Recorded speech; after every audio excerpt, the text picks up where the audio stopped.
suara ledakan itu kita masih belum bisa pastikan ledakan dari sumber dari mana. Namun akibat ledakan itu mengakibatkan beberapa luka oleh satu orang.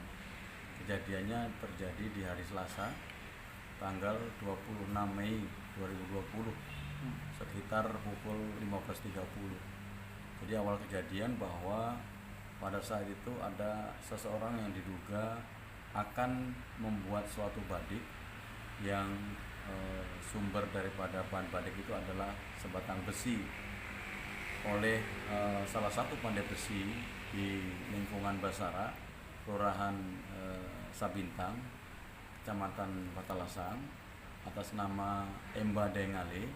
Besi yang diberikan oleh seseorang yang waktu itu belum diketahui namanya itu dibuat untuk ditempa menjadi satu buah badik.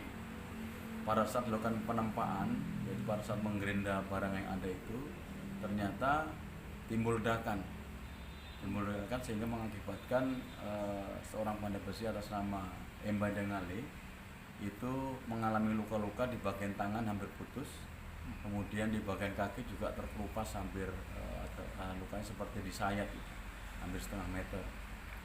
Kemudian akibat ledakan itu di sekitar lingkungan tempat kejadian perkara juga terjadi hamburan daripada pecahan-pecahan logam akibat ledakan dimaksud. Serpihannya Pak ya? Serpihannya.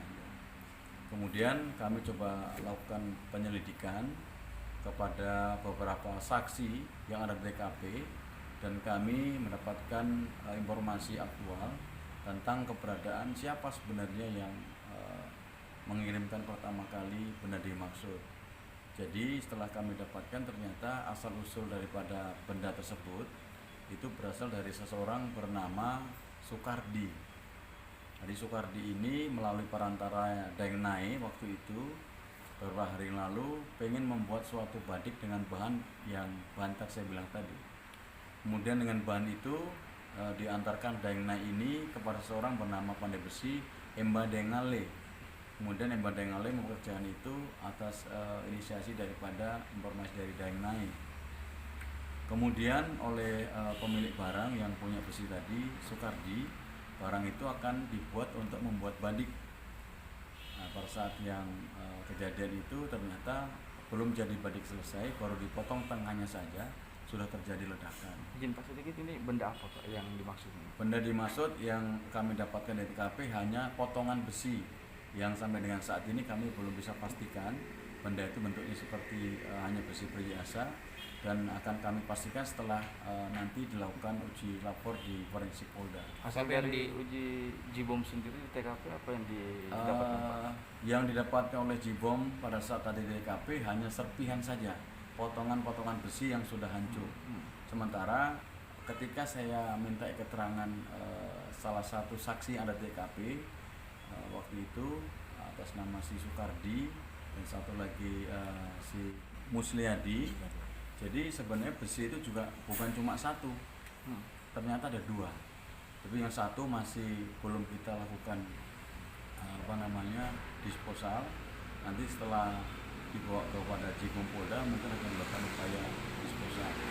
Jadi sebenarnya waktu itu si Sukardi dengan si Musliadi ini pada 10 tahun yang lalu itu menemukan barang itu pada saat dia mengerjakan rumahnya. Pada saat dia mencangkul kira-kira sekitar 30 cm, didapatkanlah barang itu. Barang itu berupa besi dua biji. Saya tidak boleh mengatakan apa-apa karena belum ada uji forensiknya. Jadi besi itu ditemukan, disimpan 10 tahun yang lalu. Dan baru kemarin hari Selasa, tanggal 26 Mei itu dilakukan untuk dibuatkan oleh seorang pandai besi untuk membuat suatu badik. Ternyata salah satu di antara barang yang dua itu pada saat dipotong tengahnya ternyata sudah meledak. Dari kejadian itu ada yang diamankan? Sementara waktu kami melakukan pemeriksaan atau mengamankan 2 orang yang diduga memiliki benda itu besi. Satu Sukardi, kemudian yang kedua adalah Musliadi. Kemudian ada beberapa orang yang sudah kita minta keterangan yang ada di lokasi TKP kejadian. Dan untuk korban saat ini sedang dirawat di Rumah Sakit Faisal Makassar. Dirujuk ke sana.